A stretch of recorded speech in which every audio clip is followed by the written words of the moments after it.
Let's continue our reading of the chapter The Nelson Mandela Long Walk to Freedom. We were here.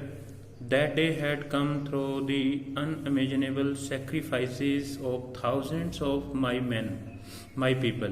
ये दिन जो आया था हमारे इतिहास के अंदर, ये दिन हजारों लोगों के बलिदानों के परिणाम स्वरूप है वो आया था, मिला था हमें। माई पीपल, हमारे देश के हजारों लोगों जिन्होंने ये बलिदान दिया था, उनके बलिदानों के परिणाम स्वरूप ये दिन हमें देखने को मिल रहा था। People whose suffering and courage can never be counted, वो लोग थे जिनकी परेशानियों और जिनके साहस को कभी गिना नहीं जा सकता और रीपेड, और हम उनका भुगतान नहीं कर सकते। I felt that day as I have on so many others day that I was simply the sum of all those African patriots होते हैं देशभक्त, who had gone before me। और मैं ये भी सोचता था, महसूस करता था कि मैं जो था, मैं असंख्य अफ्रीकन लोगों की देशभक्ति के परिणाम स्वरूप है, उसका परिणाम था मैं, जो मेरे से पहले गुजर चुके थे। That long and noble line ended and now began again with me। ये जो लाइन थी इन लोगों की, वो लाइन अब एंड हो चुकी थी। And I was pained that I was not able to thank them। और मेरे को इस बात की पीड़ा भी हो रही थी। पेंड होता है पीड़ा होना, कि मैं उन लोगों का अब धन्यवाद नहीं कर पा रहा था। And that they were not able to see what their sacrifices had wrought। और वो ये देख भी नहीं पा रहे थे, क्योंकि वो अब जा चुके थे इस दुनिया से, कि उनके बलिदानों के परिणाम स्वरूप जो आज़ादी मिली है वो उसको नहीं देख सकते थे, क्योंकि वो हमसे पहले बहुत सारे लोग हैं वो इस दुनिया से जा चुके थे। The policy of apartheid created a deep and lasting wound in my country and my people। रंग भेद की जो नीति थी, पॉलिसी होता है नीति, अपार्टाइड होता है रंग भेद की नीति के कारण हमारे देश को एक बहुत ही बड़ा गहरा जख्म मिला था। वुंड होता है जख्म मिला था मेरे देश के लोगों को और मेरे देश के लोगों मेरे देश को और मेरे देश के लोगों को। All of us will spend many years if not generation recovering from that profound hurt। और ये जो गहरा जख्म था, profound होता है गहरा जख्म था, इसको भरने के लिए कई पीढ़ियां नहीं तो कई साल तो जरूर लग जाएंगे। But the decade of oppression and brutality had another unintended effect। लेकिन जो दमन था, जो साउथ अफ्रीका की धरती के ऊपर दमनों का समय चल रहा था, उस समय एंड ब्रूटैलिटी होती है, अत्याचार चल रहे थे। हैड अनदर अनइंटेंडेड इफेक्ट, इसका दूसरा भी प्रभाव था। And that was that it produce the Oliver Tambo, क्योंकि इसके कारण ओलिवर थम्बो जैसे लोग थे, वॉल्टर सिसलस जैसे लोग थे, चीफ लथूली जैसे लोग थे, या फिर यूसुफ डाडोस जैसे लोग थे, ब्राहम फिशर और रॉबर्ट सुकोकोवे जैसे लोग थे, वो भी इन्हीं अत्याचारों के परिणाम स्वरूप है वो पैदा हुए। मैन ऑफ एक्स्ट्राऑर्डिनरी करेज, जिनके अंदर बहुत ज्यादा साहस था, एक्स्ट्राऑर्डिनरी करेज थी इनके अंदर, विजडम एंड जनरोसिटी, और इनके अंदर बहुत ज्यादा काबिलियत थी, बुद्धि थी। That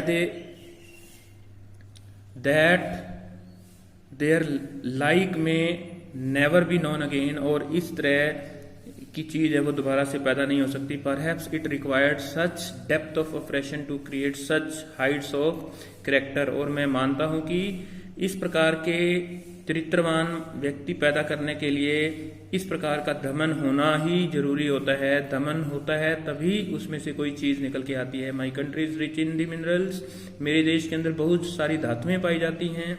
and James that lie beneath it's soil, और बहुत सारे मोती हीरे जवाहरात पाए जाते हैं जो कि इसकी मिट्टी के नीचे दबे पड़े हैं। बीनीथ होता है नीचे। But I have always known that it's greatest wealth it's people, लेकिन मैं ये भी जानता हूं कि मेरे देश का सबसे बड़ा जो खजाना है वो यहाँ के लोग हैं। Finer and truer than the purest diamond, जो कि हीरो से भी ज्यादा पवित्र हैं और उनसे ज्यादा सच्चे हैं। It is from these comrades in the struggle that I learn the meaning of courage. कहता है मैंने इन्हीं साथियों से जो स्ट्रगल होती है उसका मीनिंग मैंने समझा है। Time and again I have seen main and women risk and give their lives for an idea. समय समय पर मैंने ये भी देखा कि किस प्रकार से लोग एक विचार के लिए अपना बलिदान भी दे देते हैं। I have seen men stand up to attacks and torture without breaking. मैंने ये भी देखा कि कैसे लोग हैं वो कोई हमला करता है या कोई पीड़ा होती है तो उसके सामने खड़े हो जाते हैं और वो टूटते नहीं हैं। Showing a strength and resilience that defies the imagination. और उसकी वो इतनी ताकत शो करते हैं कि उसकी हम कल्पना भी नहीं कर सकते।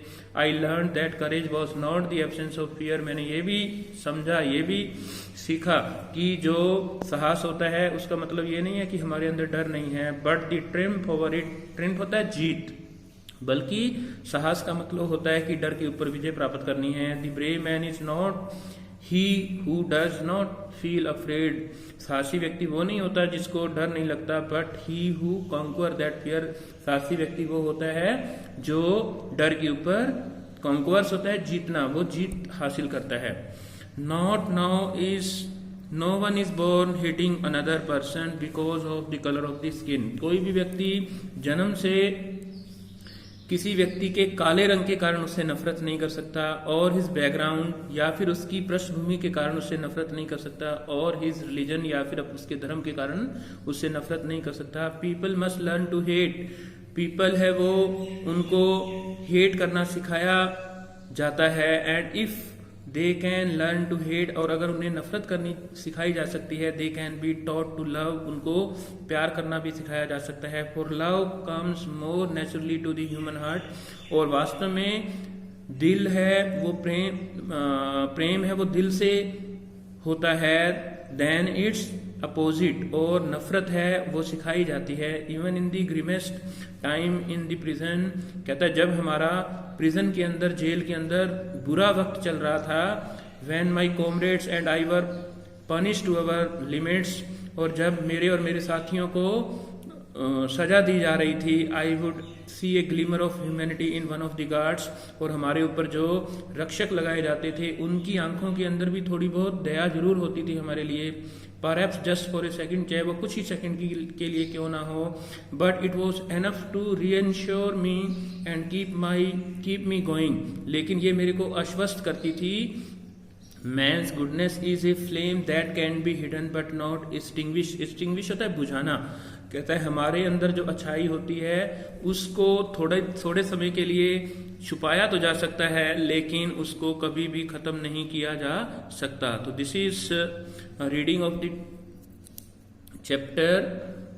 We have done most of it, and remaining part will be covered in the next video. I hope that you will be able to read it by your own. Thank you so much.